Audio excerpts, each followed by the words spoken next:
విశ్వాసమును కాపాడుకోవడానికి చాలా గొప్ప త్యాగము చేయవలసినటువంటి జీవితం ఇది. విశ్వాసాన్ని కాపాడుకోవాలంటే కొన్ని పరిస్థితులు మనకు అనుకూలంగా లేకపోయినా వాటిని మనము కొన్నిసార్లు విడిచిపెట్టాల్సి వస్తుంది. కొన్నిసార్లు మనల్ని మనం తగ్గించుకోవాల్సి వస్తుంది. కొన్నిసార్లు మన జీవితాలను విశ్వాసాన్ని కాపాడుకోవడానికి ఏ రీతిగానైనా సరే దాన్ని మలుసుకోవలసి వస్తుంది విశ్వాసాన్ని కాపాడుకోవడానికి. ఎందుకంటే విశ్వాసమును కాపాడమని బైబిల్ చెప్తున్నది. అపోస్తలుడైన పౌలు అంటాడు, నేను విశ్వాసమును కాపాడుకుంటుని అని అంటాడు.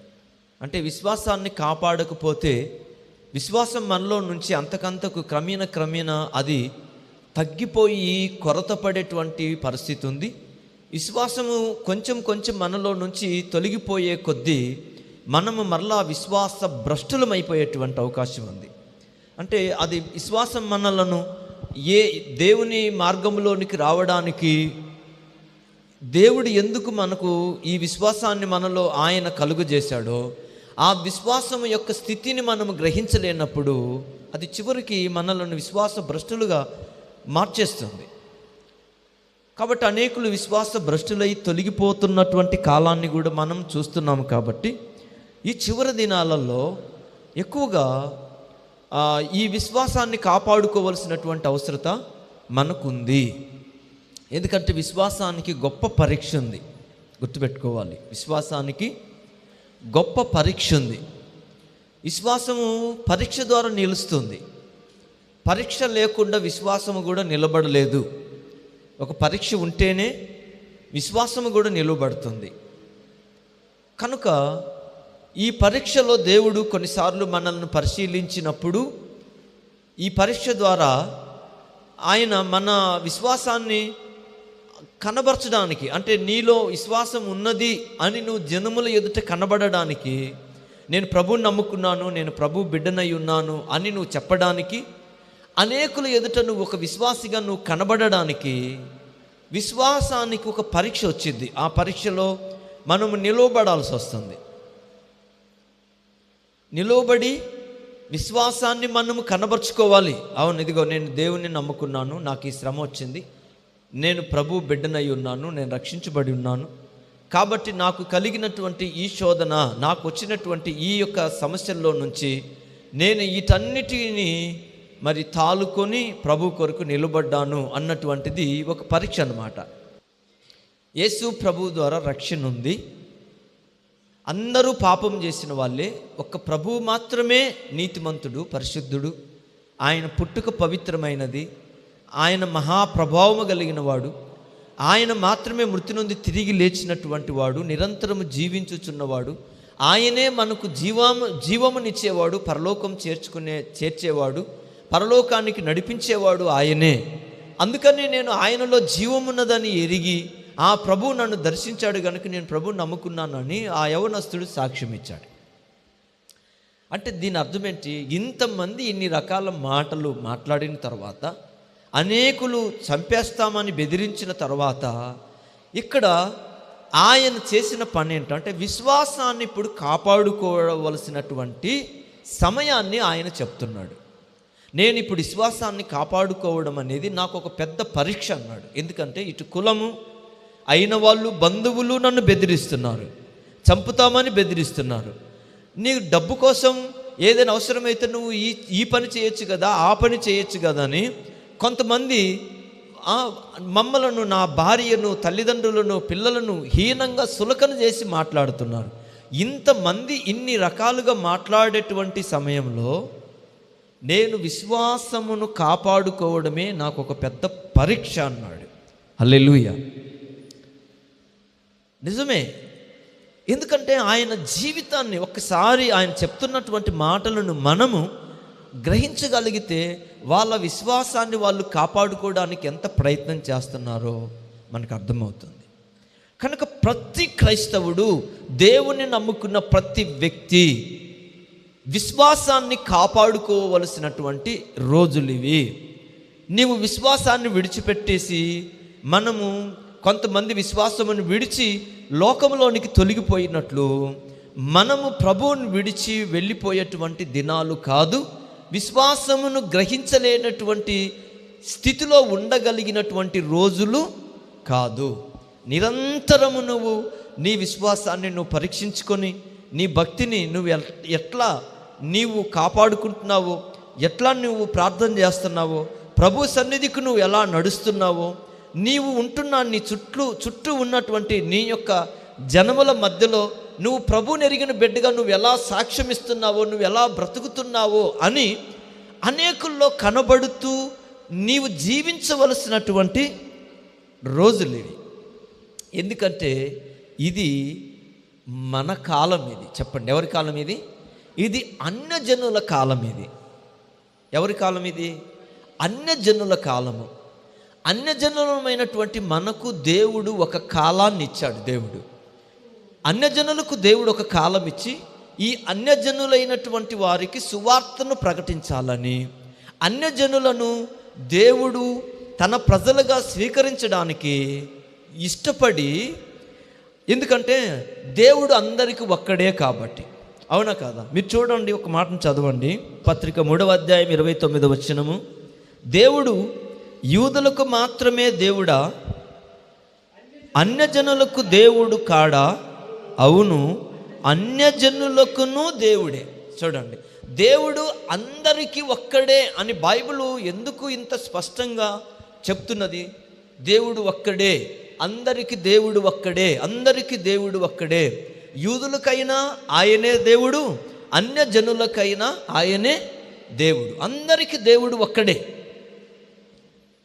సో కాబట్టి అన్యజనులు అనబడుతున్నటువంటి వారు ఈ సృష్టికర్త అయిన యూదులకు దేవుడైనటువంటి, ఈ సమస్తాన్ని సృష్టించినటువంటి ఈ దేవుణ్ణి ఎవరైతే ఉన్నారో, ఈ దేవుణ్ణి ప్రజలు మరచిపోయి విడిచిపెట్టి ఎరుగక దేవునికి దూరముగా ఉన్నారు.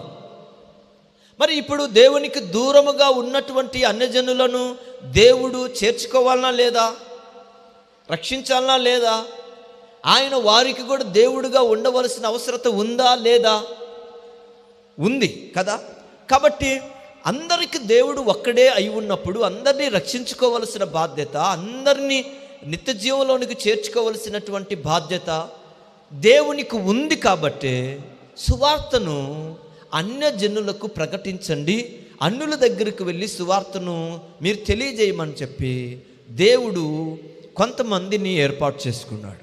వారిలో మొదటిగా అపోస్తలుడైనటువంటి పౌలును దేవుడు ఏర్పాటు చేసుకుని సున్నతి పొందినటువంటి వారికి, అంటే యూదులకు అపోస్తలుడుగా ఉండడానికి పేతురును దేవుడు ఎలా మొదట అపోస్తలుడుగా ఉండడానికి ఏర్పాటు చేసుకున్నాడో, చేసుకొని ఆయనను యూదులైనటువంటి వారికి సువార్తను ప్రకటించడానికి మొదట దేవుడు పేతురును నిలవబెట్టి సువార్తను ప్రకటింపజేశాడు. అవునా కదా? మనం అపోస్తల కార్యములు 2వ అధ్యాయం మొదలుకొని మనం చదువుతా పోతే కొన్ని అధ్యాయాలలో పేతురే మొదట సువార్తను ప్రకటించాడు. ఎవరికి? యూదులకు ప్రకటించాడు. ఆయన ప్రకటించినప్పుడు మొదట 3000 మంది ఆయన సంఘములోనికి చేర్చబడ్డారు. ఇట్లా అనేకులు పేతురు సువార్తను ప్రకటించినప్పుడు అన్యజనులు యూదులైన వారు అనేకులు ప్రభు వైపు తిరిగి ప్రభువును స్తుతించి ప్రభువును ఆరాధించారు, ప్రభువును తమ సొంత రక్షకుడిగా విశ్వసించారు. ఎవరి ద్వారా? అన్యజనులకు అపోస్తలుడిగా ఉన్నటువంటి పేతురు ద్వారా. తర్వాత దేవుడు అపోస్తలుడైనటువంటి పౌలును, అంటే ఆయన సౌలుగా ఉన్నటువంటి కాలంలో దేవుడు సౌలును ఏర్పాటు చేసుకున్నాడు. ఎందుకనంటే ఆయన అన్యజనులకు అపోస్తలుడుగా ఉండడానికి దేవుడు పౌలును ఏర్పాటు చేసుకొని పౌలును దేవుడు వాడుకున్నాడు. బాగా వినండి, మీరు అర్థం చేసుకోవాలి. సో అయితే ఇప్పుడు అన్యజనులు అంటే ఎవరు అని అంటే, యూదులు కాని వాళ్ళందరూ అన్యజనులే. అన్యజనులు అంటే ఎవరు? చెప్పండి, అన్యజనులు అంటే ఎవరు? యూదులు కాని వాళ్ళు అందరూ అన్యజనులే. వాళ్ళు ప్రపంచంలో ఉన్నటువంటి వాళ్ళు ఎవరైనా కావచ్చు, ఏ దేశమైనా కావచ్చు, వాళ్ళు ఏ మతానికి చెందిన వాళ్ళైనా అయి ఉండొచ్చు. మనలాంటి దేశంలో ఉన్నటువంటి కులాలు ఉన్నాయి మన దేశంలో, అలాంటి ఏ కులమైనా కావచ్చు. సో ఎవరైనా సరే, భూమి మీద ఉన్నటువంటి జనులందరూ, యూదులు కాని వాళ్ళందరూ అన్యులే. అన్యజనులు అన్నమాట. అంటే వీరు అబ్రహాము అనబడుతున్నటువంటి ఆయన యొక్క ఆ ఏర్పాటులోనికి, వాగ్దానములోనికి దూరముగా ఉన్నటువంటి వాళ్ళు వీళ్ళు. వీళ్ళకు వాగ్దానం అంటే ఏంటో తెలియనటువంటి ప్రజలు వీళ్ళు. కానీ అప్పుడెప్పుడో దేవుడు అబ్రహాముతో మాటిచ్చాడు కదా, ఆ మాటను దేవుడు జ్ఞాపకం చేసుకొని అనాదిలో దేవుని యొక్క చిత్తము యేసు ప్రభు ద్వారా సమస్త జనములను దేవుడు ప్రేమించి అందరినీ తనకు బిడ్డలుగా స్వీకరించాలని ముందుగానే నిర్ణయించుకున్నాడు. కాబట్టి జగత్తు పునాది వేయబడక ముందే, ఈ జగత్తు లేనప్పుడే, దానికి పునాదులు లేనప్పుడే, ఏమీ లేనప్పుడు దేవుని ఆలోచన ఏంటంటే యేసు ప్రభు ద్వారా సమస్త జనాలను నేను నా యొక్క బిడ్డలుగా స్వీకరించాలి అని ముందుగా నిర్ణయించుకొని తర్వాత ఈ జగత్తును సమస్తాన్ని దేవుడు కలుగు చేసుకున్నాడు. తర్వాత ఆదాము అవ్వలను దేవుడు ఏర్పాటు చేశాడు, వాళ్ళను సృష్టించాడు. ఆ తర్వాత వాళ్ళను రూపొందించిన తర్వాత వాళ్ళ నుంచి సంతానం వచ్చింది. తర్వాత అబ్రహామును దేవుడు ఏర్పాటు చేసుకున్నాడు. అబ్రహామును ఏర్పాటు చేసుకున్నప్పుడు అబ్రహాముకు అతని సంతానానికి దేవుడు వాగ్దానాలు ఇచ్చి వాళ్ళను ఏర్పాటు చేసుకున్న తర్వాత వాళ్ళకు కొంతకాలాన్ని దేవుడు నిర్ణయించాడు. వాళ్ళకు కొంత సమయం దేవుడు ఇచ్చేశాడు. అబ్రహాం మొదలుకొని యేసు ప్రభు వచ్చే వరకు అన్యజనులకు సువార్త లేదు. కానీ ప్రవక్తలందరూ కూడా యూదుల దగ్గరికి వెళ్ళి ఇశ్రాయేలీయులకు దేవుని వాక్యమును ప్రకటించి, ధర్మశాస్త్రాన్ని ప్రకటించి, దేవుడిచ్చినటువంటి వాక్యమును వాళ్ళకు ప్రకటించి, వాళ్ళు నిజమైనటువంటి దేవుడి ప్రజలు, వాళ్ళను దేవుడు ఎందుకు ఏర్పాటు చేసుకున్నాడో, వాళ్ళు అన్యజనులతో కలిసి వాళ్ళ చుట్టుపక్కల ఉన్నటువంటి దేశముల దగ్గర వాళ్ళతో కలిసిపోయి అక్కడికి వెళ్ళి వాళ్ళ యొక్క విగ్రహములను పూజించి వాళ్ళతో కలిసి వాటికి ఆరాధించడానికి దేవుడు వాళ్ళని ఏర్పాటు చేసుకోలేదని, భూమి మీద దేవునికి స్తోత్ర రూపముగా ఉండడానికి, దేవుణ్ణి స్తుతించి ఆరాధించడానికి, భూమి మీద ఉన్న సమస్త జనములకు మేలు కలగడానికే దేవుడు మొదట అబ్రహామును అతని సంతానాన్ని దేవుడు ఏర్పాటు చేసుకున్నాడని, వాళ్ళ ద్వారా దేవుడు సర్వ భూలోకం అంతటిని సమస్తాన్ని కూడా దేవుడు తిరిగి మరలా తన వైపు మళ్లించుకోవడానికి మొదట వీళ్ళని ఏర్పాటు చేసుకున్నాడని వాళ్ళకు తెలియక చేసినటువంటి ఆ యొక్క పొరపాట్లన్నింటినీ చక్కబెట్టడానికి ప్రవక్తలను దేవుడు యూదుల దగ్గరికి, ఇశ్రాయేలీయుల దగ్గరికి పంపించాడు. ప్రవక్తలు వాళ్ళ దగ్గరికి వెళ్ళి వాళ్ళకే ప్రకటించారు. ఎప్పుడో ఒక నినివే పట్టణము పాడవుతున్న సమయంలో ఒక యోనా వెళ్ళి నినివేకి ప్రకటించాడే తప్ప, యూదుల ఎక్కువగా ప్రవక్తలందరూ ఇశ్రాయేలీయుల దగ్గరికి వెళ్ళి వాళ్ళకే ప్రకటించి వాళ్ళకే బోధించారు. ఎందుకంటే దేవుని ప్రణాళిక అబ్రహాము సంతానం మీద ఉన్నది. ఆయన చిత్తము వాళ్ళలో జరగాలి. తద్వారా మరలా కాలం సంపూర్ణమైనప్పుడు తన కుమారుడైన యేసు ప్రభును పంపించిన తర్వాత భూమి మీద జరగబోయేటువంటి పరిస్థితులు వేరుగా ఉన్నాయి. కాబట్టి వాటిని ముందుగానే ఎరిగిన దేవుడు గనుక, ఆయన ఇలా చేయాలని నిర్ణయించుకున్నవాడు గనుక, ఆయన యేసు ప్రభు వచ్చే కాలం వరకు ప్రవక్తలందరినీ, సేవకులైన వాళ్ళందరినీ యూదుల దగ్గరికి, ఇశ్రాయేలీయుల దగ్గరికి వెళ్ళి సువార్తను ప్రకటింపజేసి వాళ్లకు బోధింపజేశాడు. సో తద్వారా తప్పిపోయిన వాళ్ళు మరలా దేవుని దగ్గరికి రావడం, విగ్రహాల మధ్యకు వెళ్ళిపోయిన వాళ్ళు మరలా ఏలియా వంటి ప్రవక్తలుండి వాళ్ళను గద్దించి వాళ్ళకు బుద్ధి చెప్పి ఆ బయలు ప్రవక్తల మధ్యలో సవాలు చేసి ఈ రీతిగా ఈ ఇశ్రాయేలీయులను, యూదులను, తప్పిపోయిన వాళ్ళను మరలా దేవుని వైపు నడిపించడానికి వాళ్ళు ఎంతో ప్రయాసపడ్డారు, వాళ్ళు ఎంతో కష్టపడ్డారు. పాడైపోయిన యెరూషలేమును కట్టడానికి ప్రవక్తలు, పరిశుద్ధులు ఎంతో ప్రయాసపడ్డారు. అలాగున వాళ్ళకి ఇవ్వబడినటువంటి ఆ యొక్క కాలంలో వాళ్ళు దేవుని యొక్క సువార్తను మొదట యూదులకే ప్రకటించబడాలి. కాబట్టి అపోస్తులుడైనటువంటి పేతురు యూదుల దగ్గరికి వెళ్ళి సువార్తను ప్రకటించాడు. అపోస్తులందరూ కూడా ఆ కాలంలో యూదయ, సమరయ, గలిలయ, దేకపోలి అనేటువంటి ఆ ప్రాంతాలలో సువార్తను ప్రకటించి యేసు ప్రభు రక్షకుడని, ఆయనే మెస్సీయని, మనం ఎవరి కొరకైతే ఎదురు చూస్తున్నామో ఆ మెస్సయ్యే వచ్చాడని, ఆయనే యేసు ప్రభు దేవుని కుమారుడని, రక్షకుడని వాళ్ళు బోధించారు. వాళ్ళు బోధించినప్పుడు ఏం జరిగిందంటే అనేకులు రక్షించబడ్డారు. సంఘము ఏర్పాటు చేయబడింది. అనేక చోట్ల సంఘాలు కట్టబడుతూ వచ్చినాయి. అయితే అపోస్తలుడైన పౌలు అన్యజనులకు ఆయన ఎప్పుడైతే అపోస్తలుడిగా ఉన్నాడో సువార్త అన్యజనుల దగ్గరికి వెళ్ళమని దేవుడు చెప్పాడు. ఇప్పుడు సువార్త ఎవరి దగ్గరికి వెళ్తుంది? అన్యజనుల దగ్గరికి వెళ్తుంది. ఎందుకంటే అన్యజనులకు వెలుగుగా ఉండడానికి. అన్యజనులు ఎక్కడున్నారు?